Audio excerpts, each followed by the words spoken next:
नमस्कार मित्रांनो, आजच्या व्हिडिओमध्ये तुम्हा सर्वांचे मनपूर्वक स्वागत। मित्रांनो, तुम्हाला माहित आहे का, भारत सरकार तुम्हाला आणि तुमच्या कुटुंबाला आता 5 लाख पर्यंतचा मोफत आरोग्य विमा देत आहे।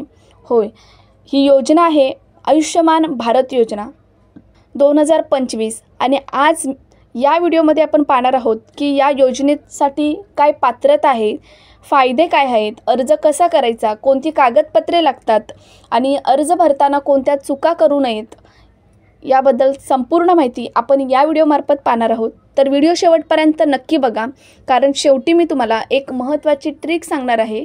त्यासाठी व्हिडिओ शेवटपर्यंत नक्की बघा आणि हां, जर तुम्ही मराठी अवनी यूट्यूब चॅनलवरती नवीन असाल तर चॅनलला सबस्क्राईब करायला विसरू नका। चला तर मग व्हिडिओला सुरुवात करूया। तर मित्रांनो, ही योजना नक्की काय आहे, तर ही योजना PMJY म्हणजेच प्रधानमंत्री जन आरोग्य योजना आहे। हिच्या अंतर्गत सरकार प्रत्येक कुटुंबाला 5 लाख पर्यंत कॅशलेस हॉस्पिटल उपचार मिळवून देतं।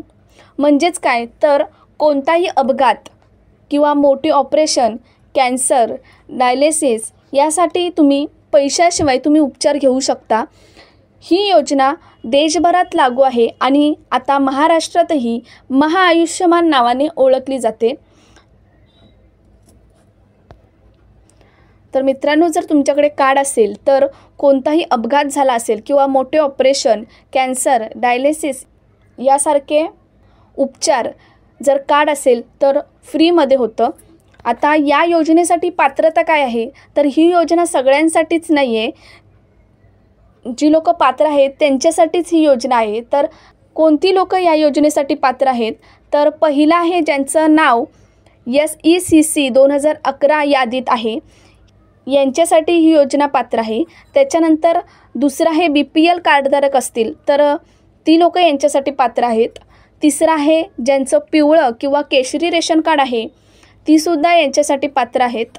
चौथं आहे अंत्योदय अन्न योजना लाभार्थी असतील तर त्यासाठी पात्र आहेत।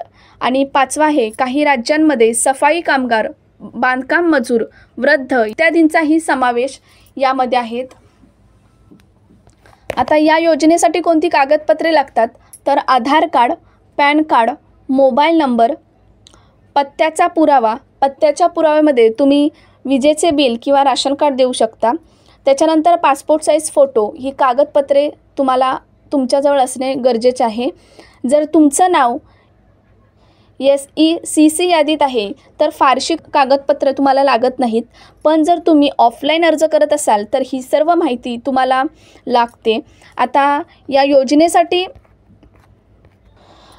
योजनेमध्ये फायदे काय आहेत, तर पहिलं आहे 5 लाखपर्यंत कॅशलेस हॉस्पिटलायझेशन होतं। दुसरं आहे देशभरात 25,000 हॉस्पिटलमध्ये ही योजना लागू आहे।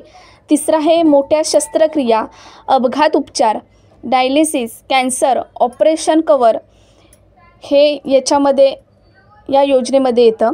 त्याच्यानंतर महिला व बालकांसाठी विशेष सुविधा दिली जाते। त्याच्यानंतर कॅशलेस म्हणजेच बिल भरण्याची गरज नाही।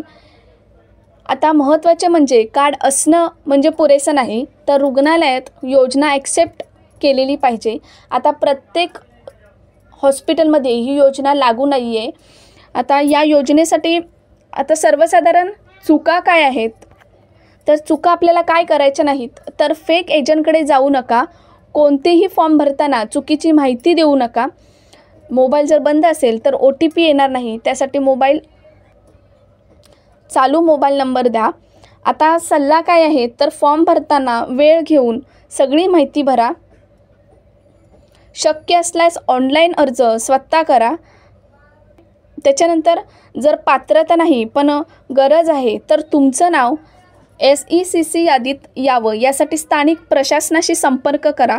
तर मित्रांनो, जर ही माहिती उपयोगी वाटली असेल तर तुमच्या WhatsApp ग्रुपला शेअर करा आणि मराठी अवनी यूट्यूब चॅनलला सबस्क्राईब करायला विसरू नका। धन्यवाद।